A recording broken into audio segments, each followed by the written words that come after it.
Sometimes the most painful choices are the ones we make out of love. My name is Martha Jean Thompson, and I'm 87 years old now. The lines on my face tell a story of both joy and pain, though for many years, the pain overshadowed everything else.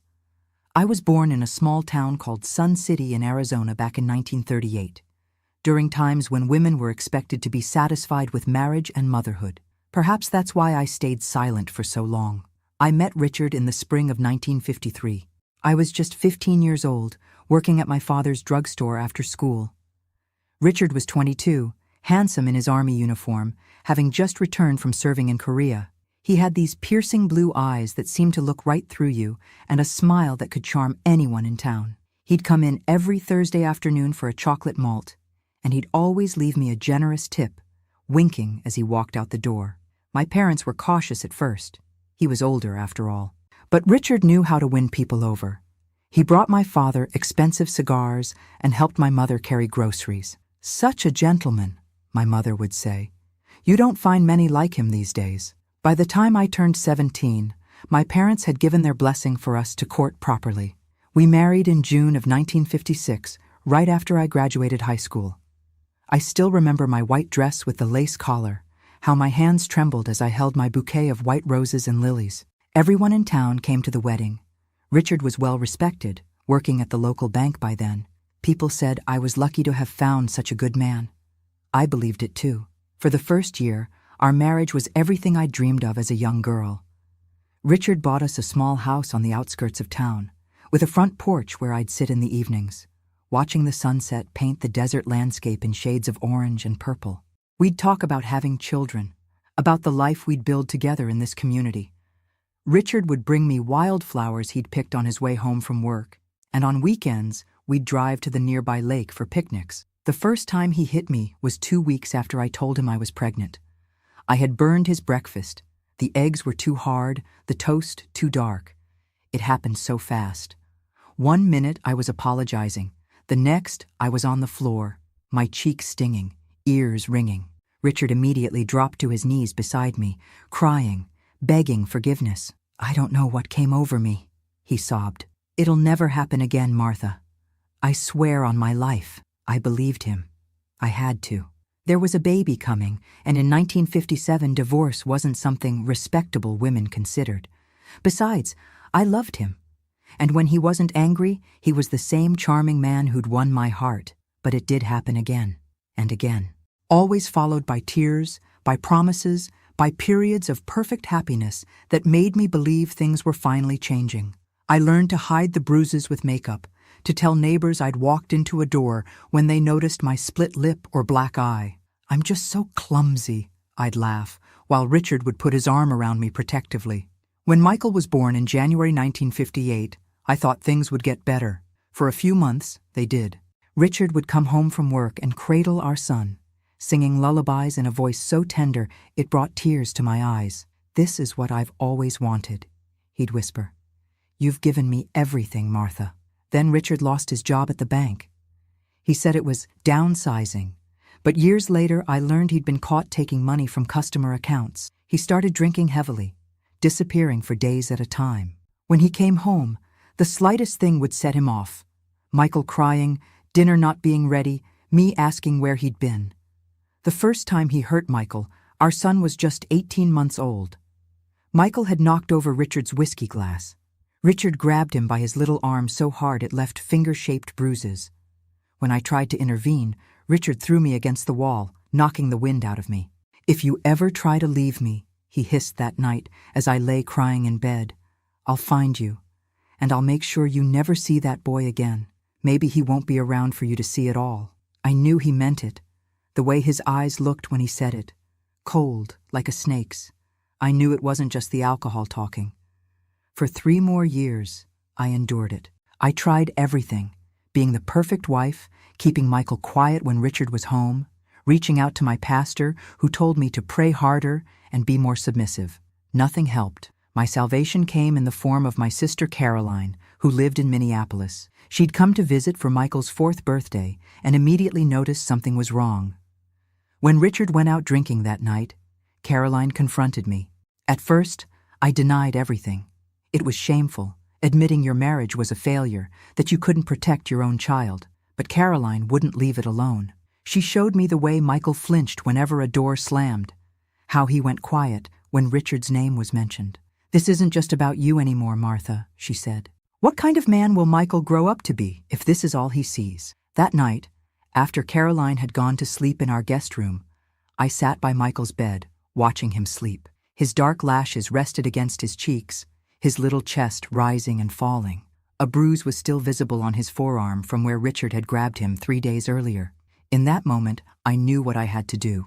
If you're enjoying this story, please don't forget to subscribe to the channel, like this video, and comment where you're watching from. Your support means the world to me. The next morning, while Richard was at his new construction job, I told Caroline my plan. She thought I was crazy at first. "You're going to do what?" she'd asked, her coffee cup stopping halfway to her lips. "I'm sending Michael with you to Minneapolis," I repeated. "I'll tell Richard he's just visiting, that he'll be back in a few weeks. By then, I'll have figured out how to get away safely." "Martha, this is insane. Come with us now, both of you." I shook my head. "You don't understand. If we both disappear, he'll never stop hunting us. He has friends in the police department. He'll say I kidnapped his son.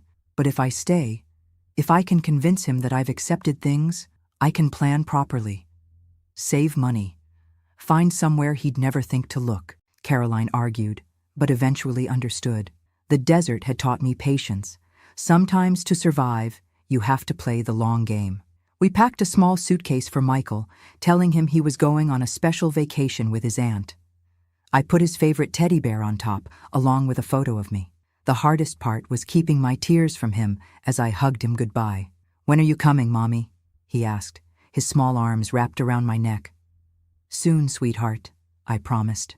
"Mommy has some important work to do here first. But I'll come for you. No matter what, I will come for you." That night, when Richard came home, I told him Caroline had taken Michael for a visit. As expected, he flew into a rage, throwing furniture, threatening to kill me. But when I didn't fight back, when I simply said, "He'll be back in 2 weeks. Caroline just wanted some time with her only nephew," Richard eventually calmed down. "2 weeks," he said, pointing his finger in my face. "Not a day longer." What Richard didn't know was that Caroline and Michael were already on a bus headed for Minneapolis, and that I had no intention of bringing my son back to this hell. The next 15 years were the hardest of my life. 2 weeks passed, then 3. Richard's rage when Michael didn't return was unlike anything I'd experienced. I ended up in the hospital with 3 broken ribs and a fractured cheekbone. I told the doctors I'd fallen down the stairs. They didn't question it. Richard called the police, reported Michael kidnapped. But Caroline had prepared. She'd gotten documents showing she had permission to care for Michael. A friend at the courthouse had helped her, backdating papers with my signature. The investigation eventually fizzled out. And I stayed. I endured Richard's beatings, his verbal abuse, his control. I secretly wrote letters to Caroline's neighbor, who would pass them to my sister, who would read them to Michael. I couldn't risk writing directly to them. Richard checked the mail religiously. Years passed. The beatings became less frequent as Richard drank more, becoming too intoxicated to do much more than shout. I worked at the local diner, hiding money in a hole beneath the floorboards of our bedroom closet. $1 at a time, I built my escape fund. And with every penny saved, I whispered to myself, one day closer to Michael. What I didn't know then was that the letter that would change everything was already on its way to me. A letter that would finally give me the strength to leave. What does it mean to be a mother when you can't hold your child? When you only know them through words on paper and distant memories? Every night for 15 years, I went to sleep with the same prayer on my lips. Keep him safe. Let him know he's loved. I'd lie in bed beside Richard, his breath heavy with whiskey, and I'd silently recite everything I could remember about Michael. The way his hair curled at the nape of his neck, how he'd scrunch his nose when he laughed, the sound of his voice calling me Mommy. I was terrified of forgetting.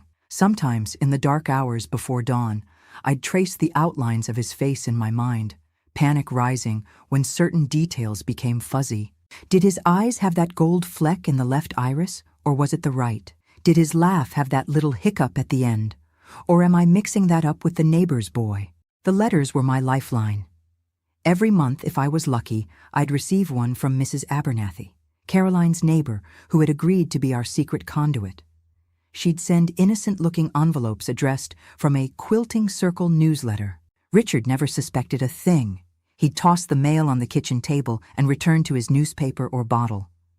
Inside each envelope was news of my son. Michael lost his first tooth. Michael started kindergarten. Michael joined the Cub Scouts. Each milestone I missed was a knife in my heart, but also proof he was alive, growing, thriving. Caroline was raising him well. He asks about you, Mrs. Abernathy wrote in 1962. Caroline tells him you're sick and can't travel, but that you love him very much. He keeps your picture by his bed. I had to be careful with these letters. I'd read them once, memorize every word, then burn them in the kitchen sink while Richard was at work. I couldn't risk him finding them. The ashes would swirl down the drain, but the words stayed with me, treasures I could revisit in my darkest moments. In 1963, when President Kennedy was assassinated, the whole country was in mourning. Richard stayed home from work for 3 days, drinking and watching the television coverage. He was particularly volatile during that time, the national tragedy somehow becoming personal to him. He smashed our television set when they showed Kennedy's funeral.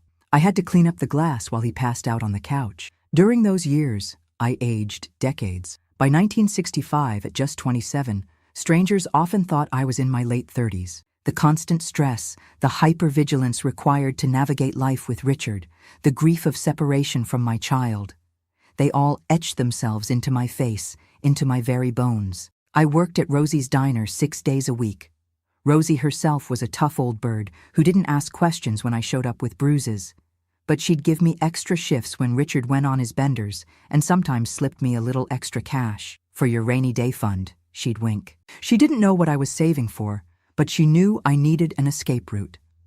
The diner became my sanctuary in a way. There, I could be Martha the waitress, efficient, pleasant, normal. Customers would chat with me about the weather, compliment my coffee refill timing, leave me tips with genuine smiles. For 8 hours a day, I could pretend I was just an ordinary woman living an ordinary life. It was at the diner that I met Dr. Sarah Cohen in 1968. She was new in town, setting up a small medical practice.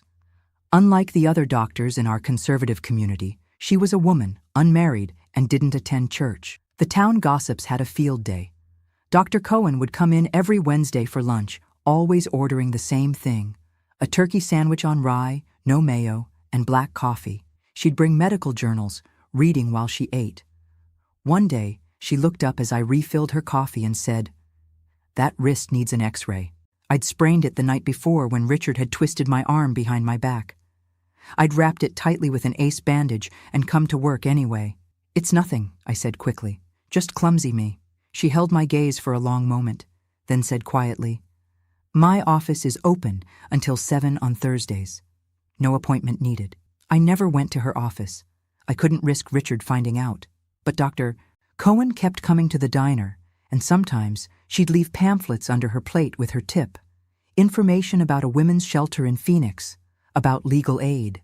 I'd quickly pocket them, heart racing, and read them in the bathroom during my break before destroying them. Through all this, Michael was growing up. The letters told me he was doing well in school, particularly in mathematics. He'd joined the baseball team.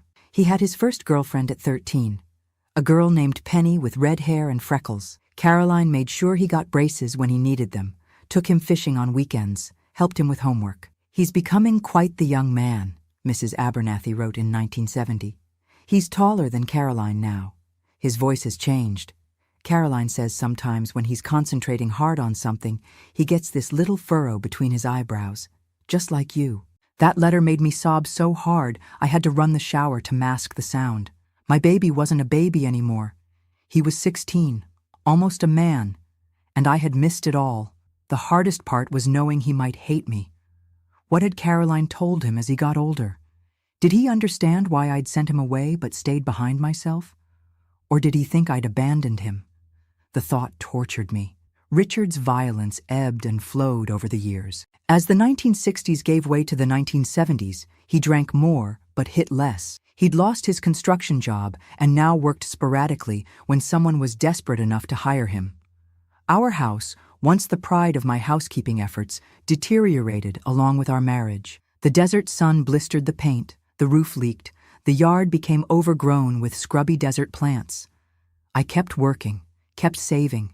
By 1973, I had nearly $3,000 hidden in that hole beneath the floorboards. A fortune by my standards, earned 1/4 tip at a time over 15 years. I was 45 years old, with gray streaking my once auburn hair and lines mapping my face. But the money represented freedom, and every time I added to it, I felt a spark of the young girl I once was, the one who dreamed of happiness. I had a plan. Michael would be turning 20 soon. Once he was grown, once he was safely established in his own life, I would leave. Richard wouldn't be able to hurt him anymore. I'd go somewhere far away, maybe Oregon or Washington, where I heard the trees grew so thick they blocked out the sun, where it rained enough to wash away the desert dust and memories. My 46th birthday passed without celebration in February 1974. Richard forgot, as he had for many years. Rosie gave me a cupcake with a single candle at the end of my shift. "Make a wish, honey," she said. I closed my eyes and wished the same thing I'd wished for 15 years, to hold my son again, just once. A week later, I came home from work to find Richard passed out on the couch, as usual. I quietly hung up my coat, slipped off my shoes, and checked the mail that had been pushed through the slot in our front door. Bills, advertisements, and a letter with unfamiliar handwriting. The return address made my heart stop. It was from Minneapolis, but not from Mrs. Abernathy. This letter was addressed directly to me, from Michael Thompson. My son had found me. With trembling hands, I slipped the letter into my pocket and went to the bathroom, the only place in our small house where I could count on a few minutes of privacy. I locked the door, turned on the faucet to mask any sound, and carefully opened the envelope. "Dear Mom," it began, and those two simple words nearly broke me. I had to press my hand against my mouth to keep from crying out. The letter that would change everything was now in my hands, and as I read my son's words for the first time in 15 years, I knew my life would never be the same again. Some letters are just ink on paper. Others rewrite your entire existence. I sat on the cold tile floor of our bathroom, my back against the peeling wallpaper, reading and rereading my son's words until they blurred through my tears. "Dear Mom," the letter began. "Aunt Caroline thinks I shouldn't write this. She says it might put you in danger. But I'm 20 now, and I deserve to know the truth. I deserve to understand why my mother sent me away but wouldn't come herself. I have questions that only you can answer." His handwriting was neat, precise, like watching a stranger's hands move across the page. This was my son, yet not the little boy I remembered. This was a man's writing, a man's thoughts. "I've known pieces of the story for years," he continued. "Aunt Caroline tried to protect me when I was younger, telling me you were sick, that you'd come when you could. But as I got older, I started asking harder questions. Last year, on my 19th birthday, she finally told me everything. About Richard, about the abuse, about the choice you made to save me while staying behind yourself." My chest ached as I pictured Caroline sitting my boy down, explaining the ugliness of the world, shattering whatever innocent ideas he might have had about his absent mother. "I was angry at first," Michael wrote. "Angry that you didn't fight harder, that you didn't come with me that day, that you chose to stay with a monster rather than be with your son. I couldn't understand what kind of mother would make that choice." Each word was a deserved blade between my ribs. How many times had I asked myself the same questions? Was I a coward? Should I have risked everything and run with him? But then Aunt Caroline showed me the letters. All the letters you'd written over the years that Mrs. Abernathy passed along. She'd kept every single one. She showed me how you'd numbered them, just in case they arrived out of order. There were 172 letters, Mom. 172 pieces of your heart that you sent across the country to a son who couldn't write back. I pressed my hand against my mouth, stifling a sob. Caroline had kept them all? I'd imagined her reading them to Michael when he was small, then discarding them. The thought that she'd preserved this paper trail of my love overwhelmed me. I read them all in one weekend, Michael wrote. I learned how you worked double shifts to save money for an escape, how you celebrated my birthdays in secret, how you kept track of every milestone even though you weren't there to witness them. In one letter from 1965, you described how you'd walk by the school when children were at recess, just to hear the sound of kids my age playing. I remembered that letter. It had been a particularly dark time. Richard had broken my collarbone the week before, and the pain medication had made me melancholy, more vulnerable in my writing than usual. In your letters, I found the mother I never knew. The woman who sang, "You Are My Sunshine" to herself on my birthday each year. The woman who kept a pebble I'd given her when I was 3 in her work apron pocket, touching it like a talisman throughout the day. The woman who endured hell so that I wouldn't have to. A loud snore from the living room startled me. Richard was still passed out. But for how long? I needed to finish reading, to memorize every word before I had to destroy this precious connection to my son. I'm studying engineering at the University of Minnesota, Michael continued. I have a scholarship. Aunt Caroline says I get my brains from you, that you were always reading, always curious about how things worked. I have your eyes, she says, and your stubbornness. But I wouldn't know. I only have one photograph of you, the one you tucked into my teddy bear when I left. It's faded now, worn from handling. I tried to picture him, 20 years old, in college, studying complex equations and building the future. My beautiful boy, safe and educated, with opportunities I could never have given him here. Mom, I've waited long enough. I don't want to just read about your life anymore. I want to be part of it, and I want you to be part of mine. My heart thundered in my chest. What was he saying? So this isn't just a letter. It's a rescue mission. The next paragraph explained everything in precise detail. Dates, times, locations. Michael had planned my escape. He and Caroline had been working on it for months. They'd rented an apartment in Seattle, where Caroline's sister lived. They'd secured me a job interview at a bookstore owned by a friend of the family. They'd even consulted with a lawyer about how to protect me legally if Richard came looking. We'll be in Phoenix on April 17th, he wrote. We've booked 2 rooms at the Holiday Inn on Central Avenue. I'll wait there while Aunt Caroline comes to get you. All you need to do is be ready. Pack only what you can carry in one bag. Leave while he's at work or asleep. Take a bus to Phoenix, we've enclosed the fare, and call this number from the station. Paper-clipped to the letter was $30 and a business card with a phone number written on the back. If April 17 doesn't work, we'll wait. A day, a week, a month. However long it takes. But please, Mom, don't make it another 15 years. I've lived most of my life without you. I don't want to miss any more. The letter ended simply. I love you. I forgive you. Come home to me. Your son, Michael. I folded the letter with trembling hands, pressing it to my heart. April 17th. That was just 3 weeks away. After 15 years of planning and saving and surviving, my salvation had a date on the calendar. But could I do it? Richard had been increasingly unpredictable lately. His drinking had worsened, and he'd developed a paranoia that hadn't been there before. He'd accused me of having affairs, of stealing his money, of poisoning his food. Just last week, he'd grabbed my arm hard enough to leave finger-shaped bruises when he thought I was taking too long at the grocery store. What if he caught me trying to leave? What if he followed me to Phoenix? What if he found Michael? The familiar fear began to crawl up my spine, the same fear that had kept me trapped for so long. It would be safer to stay. Safer for Michael if I remained Richard's prisoner. Wasn't that what I'd told myself for 15 years? But as I reread the letter, something shifted inside me. My son was no longer the vulnerable child who needed protection. He was a man now, making his own decisions, taking his own risks. And he'd chosen to risk himself for me. I looked at myself in the mirror above the sink. Really looked, for the first time in years. Gray hair, lines etched deep around my eyes and mouth, shoulders permanently curved forward as if perpetually bracing for a blow. I was 46 years old. How many more years would I sacrifice to fear? A memory surfaced. Something Dr. Cohen had said to me last year when I'd finally broken down and visited her office during one of Richard's out-of-town benders. She'd wrapped my sprained wrist properly and said, "The most dangerous time for any woman in your situation is when she decides to leave.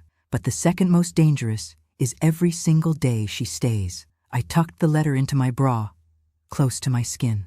Then I flushed the empty envelope down the toilet and ran water in the sink to wash away any lingering tears. When I emerged from the bathroom, Richard was still snoring on the couch, an empty bottle on the floor beside him. I went to our bedroom and lay down on my side of the bed, staring at the ceiling. April 17th. I repeated the date in my mind like a prayer, like a promise. For the first time in 15 years, I allowed myself to imagine a different life, one where I could wake up without fear, speak without calculating the risk of each word, exist without constantly monitoring another person's mood. A life where I could finally be Michael's mother again. The next morning, Richard woke with his usual hangover, grumbling and hostile. I kept my head down, made his coffee exactly how he liked it, endured his complaints about the eggs being too runny. Every moment felt surreal. I was moving through familiar motions while carrying this enormous secret. I had a plan. I had a future. In just 3 weeks, I could be free. I went to work at the diner as usual, but everything felt different. The familiar faces of regular customers, the routine of filling coffee cups and taking orders, it all had an air of finality. I found myself noticing small details I'd overlooked for years. How the desert light streamed through the blinds in the late afternoon, creating patterns on the Formica countertops. The way Rosie hummed along to the radio as she worked the grill. The particular squeak of the swinging door between the kitchen and dining room. These would all be memories soon. Just 3 more weeks of this life. I didn't dare write to Michael. Any outgoing mail might be intercepted by Richard. Instead, I focused on subtle preparation. I worked extra shifts, explaining to Richard that Rosie was short-staffed. The additional money went directly into my escape fund. I inventoried my possessions mentally, deciding what few items I could justify taking with me. The wedding ring would stay. Let Richard pawn it if he needed money. The few pieces of jewelry I'd inherited from my mother would come. Small, valuable, easily transported. Clothes could be replaced, but photographs couldn't. I had a handful of pictures of my parents, of my childhood, of Michael as a baby. Those would come with me, tucked inside my one dress with pockets. As the days ticked by, I became increasingly nervous. Richard seemed to be drinking less, watching me more. Had he noticed something different in my behavior? Was my hope visible somehow, betraying me with a lightness in my step or a gleam in my eye? One evening, about a week before my planned escape, he cornered me in the kitchen. "You've been acting strange," he said, his breath hot on my face. "Got something you want to tell me, Martha?" My heart pounded so loudly I was sure he could hear it. "No," I managed to say, keeping my eyes down. "Just tired from the extra shifts." He grabbed my chin, forcing me to look at him. "You better not be planning anything stupid. You know what happens to women who try to make fools of their husbands." I did know. I'd seen it firsthand when our neighbor Mrs. Daniels had tried to leave her husband in 1968. She'd ended up in the hospital with a broken jaw, and Mr. Daniels had told everyone she'd fallen down the stairs. No one questioned it. "I'm not planning anything," I whispered. "Where would I go? I don't have anyone." He studied my face for what felt like an eternity before releasing me with a shove. "Damn right you don't. Remember that." That night, I lay awake beside him, listening to his breathing, wondering if April 17th was a fantasy I'd never realize. Was I being watched? Had Richard somehow intercepted Michael's letter? Was my son already in Phoenix, waiting for a mother who would never arrive? The fear nearly paralyzed me. But then I remembered something from one of Dr. Cohen's pamphlets. Courage isn't the absence of fear. It's action in the face of fear. I had 3 choices. I could stay and die slowly in this prison of a marriage. I could try to run and possibly die quickly if Richard caught me. Or I could trust the plan, trust my son, and perhaps, just perhaps, finally live. As the week progressed, I made my final preparations in absolute secrecy. I hid small amounts of money in different places on my body. Sewn into the hem of my uniform, tucked into the lining of my work shoes, folded into a sanitary pad that I knew Richard would never touch. I memorized bus schedules. I casually mentioned to Rosie that I might need some time off soon for a woman's procedure. She nodded sympathetically, no questions asked. And then, suddenly, it was the day before, April 16th, 1974. One more night in this house. One more night of pretending. One more night of fear. As I served customers at the diner, I silently said goodbye to each familiar face. Goodbye to the booth where Mr. Henderson sat every morning with his newspaper and black coffee. Goodbye to the corner table where the ladies from the beauty parlor gathered on Wednesdays for pie and gossip. Goodbye to Rosie, who had been the closest thing to a friend I'd had in 15 years. I didn't dare tell anyone I was leaving. The fewer people who knew, the safer Michael would be. The safer I would be. That evening, I cooked Richard's favorite meal, pot roast with potatoes and carrots. I wore the blue dress he liked. I laughed at his jokes, ugly as they were. I was the perfect, submissive wife. One last performance before the curtain fell. When he asked me to fetch him another beer, I did so without complaint, even as my mind screamed that this was the last time, the very last time, I would ever serve this man. As I handed him the cold bottle, our fingers touched briefly. He looked up at me, and for a moment I saw a flicker of the charming young man who had once swept me off my feet. It vanished quickly, replaced by the hard eyes of the stranger he'd become. "What's got you smiling?" he demanded. I hadn't realized I was. I schooled my features quickly. "Just thinking about how to fix that tear in your work shirt tomorrow." I lied smoothly, years of practice making the deception effortless. He grunted, apparently satisfied, and turned his attention back to the television. Later, as I washed the dishes, I looked out the kitchen window at the desert night.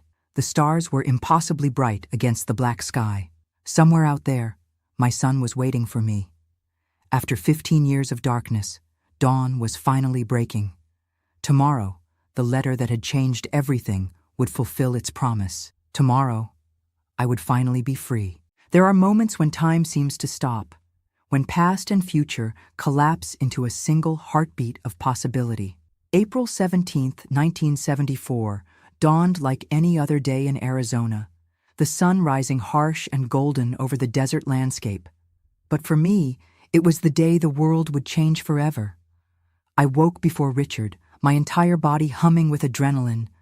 I'd barely slept, drifting in and out of nervous dreams. The clock read 5:17 a.m., still dark outside, the house silent, except for Richard's heavy breathing beside me. I lay still, rehearsing the plan in my mind. Richard would leave for his construction job at 6:30. I would go to work at the diner as usual for my morning shift. At noon, I would tell Rosie I wasn't feeling well. Not a complete lie, as my stomach was already churning with anxiety. Then, instead of going home, I would retrieve my hidden money from beneath the floorboard, collect the small bag I'd stashed behind the water heater in the garage 3 days earlier, and walk to the bus station downtown. If everything went according to plan, I would be in Phoenix by 3:30 p.m. I would call the number Michael had provided. By dinner time, I would be with my son for the first time in 15 years. So simple on paper, so terrifying in reality.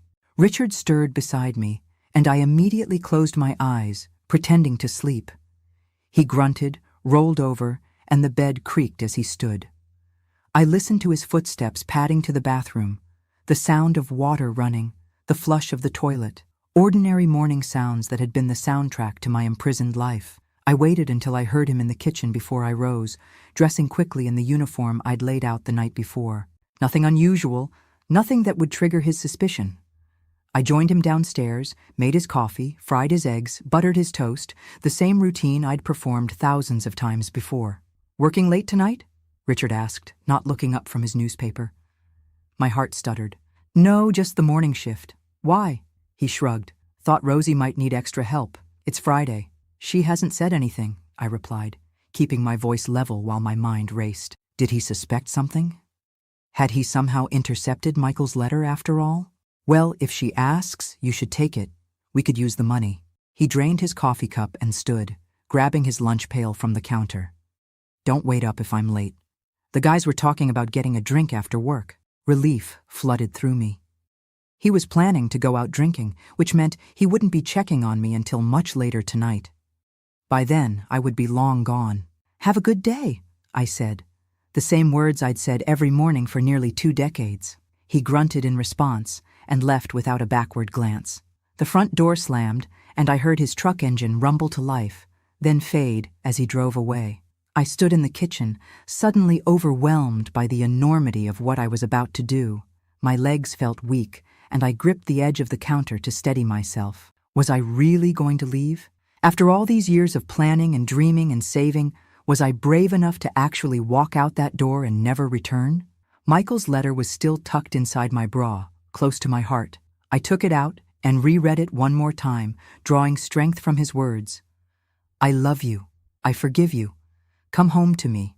I folded it carefully and returned it to its hiding place. Then I washed the breakfast dishes, wiped down the counters, and straightened the living room. One last act of the dutiful wife I would never be again. My shift at the diner passed in a blur. I moved on autopilot, pouring coffee, taking orders, making small talk with the regulars. Every time the bell above the door jingled, I jumped, half expecting to see Richard storming in, somehow aware of my plan.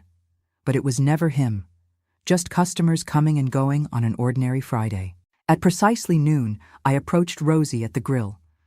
I'm not feeling well, I said, pressing a hand to my stomach. Would it be all right if I left early? Rosie squinted at me, her lined face concerned. You do look pale, honey. Go on home and rest. Thank you, I said, and on impulse, I reached out and squeezed her weathered hand. For everything, something in my tone must have alerted her. She studied my face intently. Martha, is everything okay? For a moment, I was tempted to tell her everything. About Michael, about my escape plan, about the new life waiting for me in Seattle. But the fewer people who knew, the safer we all would be. Everything's fine, I assured her. Just a stomach bug, I think. She didn't look convinced, but she nodded. Take care of yourself, you hear? I changed out of my uniform in the employee bathroom, putting on the plain dress and cardigan I'd brought with me. Nothing distinctive, nothing memorable. Just another middle-aged woman going about her business. Instead of turning left toward home when I left the diner, I turned right, heading downtown. My heart pounded so loudly I was sure everyone could hear it. Each step took me farther from my past and closer to my future. And with each step, I expected to feel a hand on my shoulder, to hear Richard's voice demanding to know where I thought I was going. But no one stopped me. No one even gave me a second glance. The Arizona sun beat down mercilessly as I walked the 10 blocks to our house. The neighborhood was quiet, most people at work or staying inside to escape the heat. I slipped around to the back of the house, using the key hidden under the flower pot to let myself in through the kitchen door. The house was silent, empty. I moved quickly to the bedroom closet, pried up the loose floorboard, and retrieved my escape fund, $342 saved over 15 years of secret planning. I stuffed the money into different pockets of my clothing, not wanting to keep it all in one place. Then I went to the garage, pushed aside the rusty lawn equipment, and pulled out the small suitcase I'd hidden days earlier. Inside were a few changes of clothes, my mother's locket, the handful of photographs I couldn't bear to leave behind, and a book of poetry that had been my companion through the darkest nights. I took one last look around the house that had been my prison for so many years. The faded curtains, the sagging couch, the water stain on the ceiling that Richard had promised to fix 5 years ago. Nothing here belonged to me, not really. Nothing here was worth staying for. I closed the door behind me without looking back. The walk to the bus station took 20 minutes. Each step felt both terrifying and exhilarating. Was this how inmates felt when released from prison? This strange mixture of disbelief and fragile hope? At the station, I purchased my ticket to Phoenix, my voice steady despite the thunder of my pulse in my ears. The clerk barely looked at me, just slid the ticket across the counter with a bored expression. I was nobody special, just a woman taking a bus trip on a Friday afternoon. The bus was half empty. I chose a seat near the middle, not too conspicuous, and placed my small suitcase on the rack above. As the engine rumbled to life and the bus pulled away from the station, I finally allowed myself to exhale. I was doing it. I was really doing it. The Arizona landscape rolled by outside the window, saguaro cacti standing like sentinels, red rock formations rising majestically in the distance, the endless blue sky, stretching to forever. For 15 years, this harsh landscape had been the backdrop to my imprisonment. Now it was the scenery of my liberation. The journey to Phoenix took just over 2 hours. As the bus pulled into the terminal, my anxiety returned full force. What if Michael wasn't there? What if this had all been some cruel joke or terrible mistake? With trembling hands, I collected my suitcase and stepped off the bus into the busy Phoenix terminal.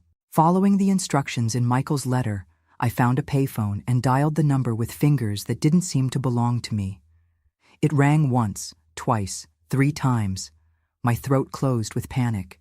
Then a woman's voice. "Hello, Caroline?" My voice cracked on her name. A sharp intake of breath on the other end. "Martha, is that you?" "Yes," I whispered. "I'm here. I'm in Phoenix." Her voice shifted, became brisk, efficient. "Stay exactly where you are. I'll be there in 15 minutes. I'm driving a blue Ford Mustang." The line went dead, and I stood clutching the receiver, my knees weak with relief and terror. 15 minutes.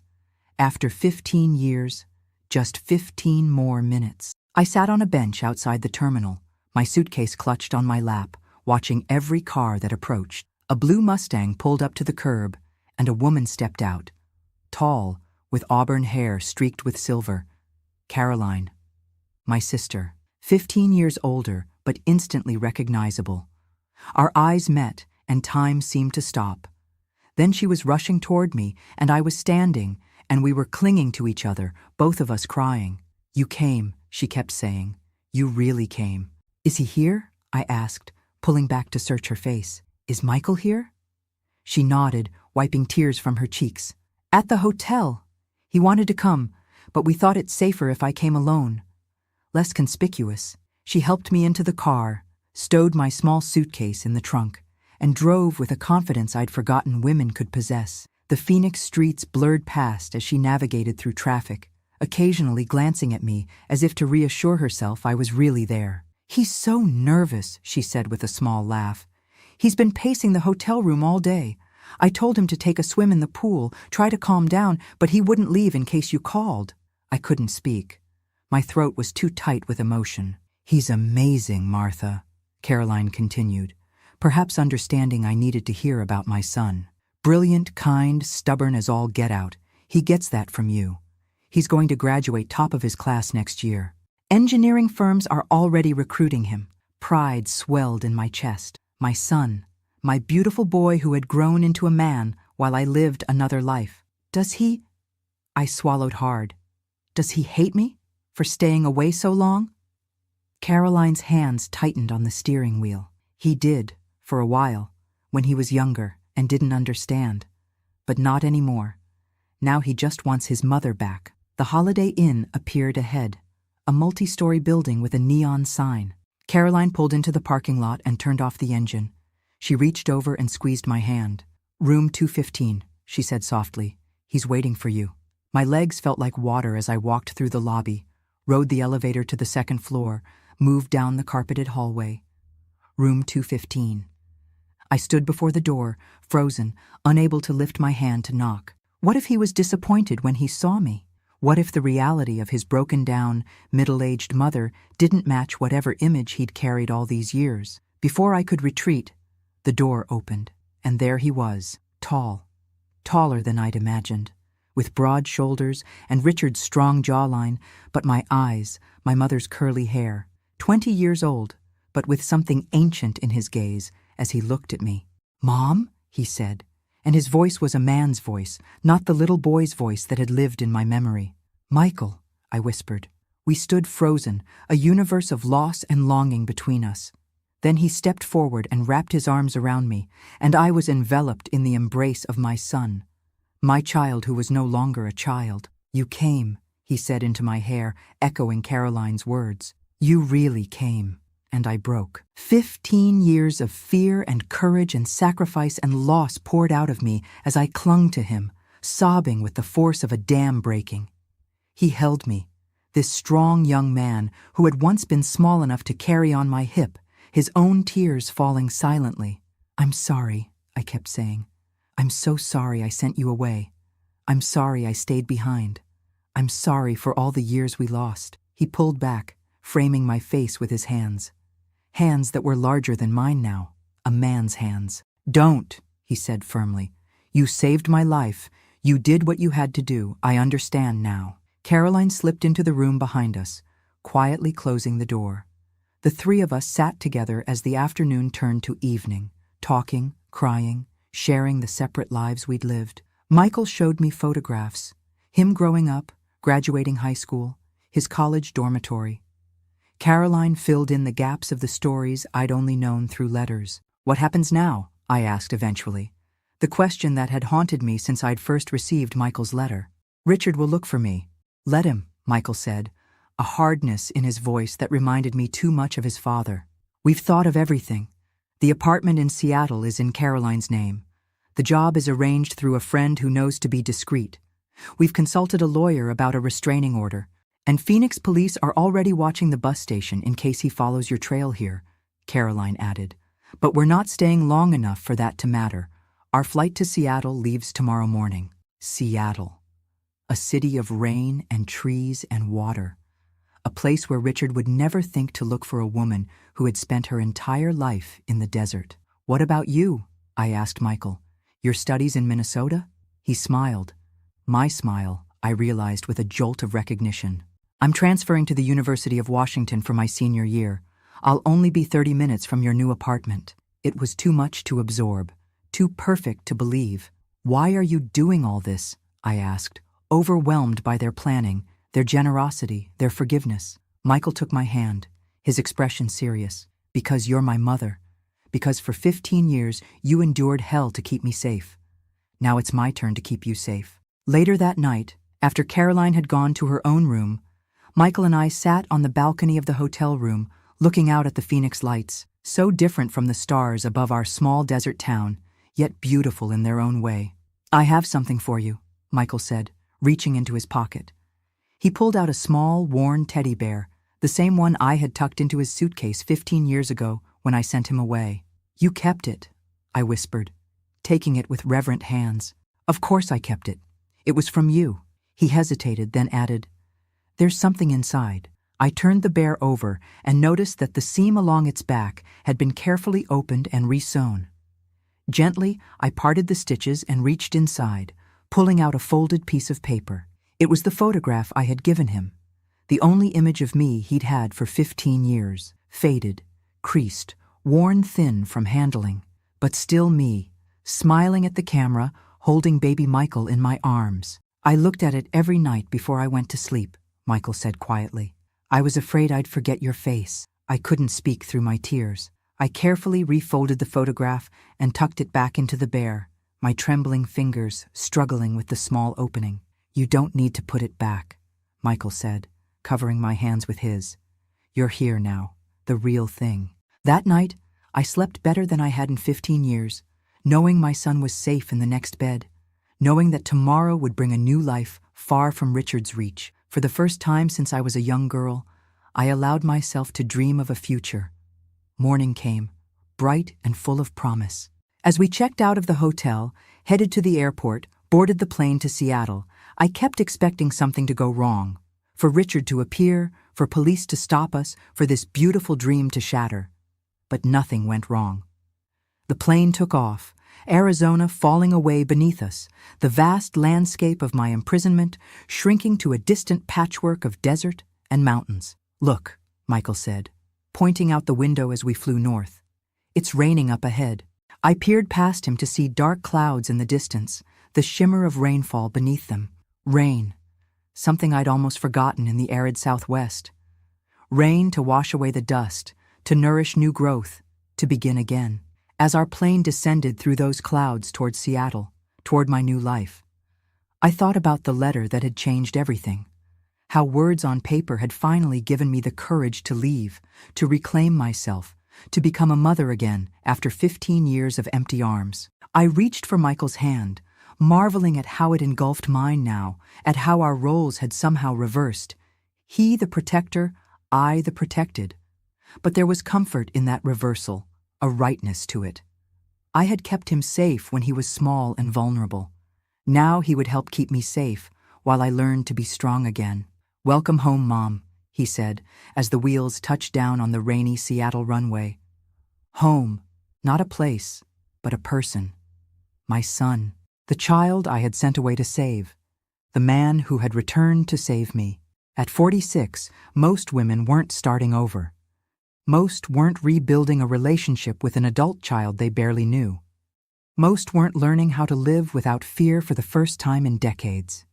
But then, most women hadn't made the choice I had made all those years ago, the impossible choice between staying with my child and keeping him safe. Most women hadn't lived with the consequences of that choice for 15 long years. As we stepped out of the airport into the gentle Seattle rain, I turned my face upward, letting the droplets mingle with my tears, water to wash away the desert dust, to cleanse the past, to baptize me into this new life. Michael put his arm around my shoulders, sheltering me from the rain with his jacket. "Are you ready?" he asked. I looked up at my son, my beautiful, grown son who had never stopped loving me, never stopped searching for me, never given up on me even when I had almost given up on myself. "Yes," I said, my voice strong and clear. "I'm ready." And together, we stepped into the future that love had made possible, that courage had earned, that forgiveness had blessed. Together, at last, we walked home. Thank you for watching this true story to the end. If this journey touched your heart, please subscribe to hear more stories from grandmothers like Martha. Don't forget to like this video and share it with someone who needs to hear a message of hope and courage. We'll be back next week with another incredible story of survival and strength.